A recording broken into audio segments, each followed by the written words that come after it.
তারপরে তোমার ঘুমানি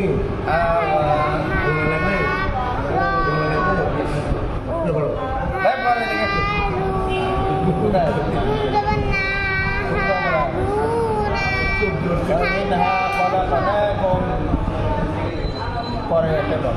আবার পর্যন্ত হারুনা না না রিডিং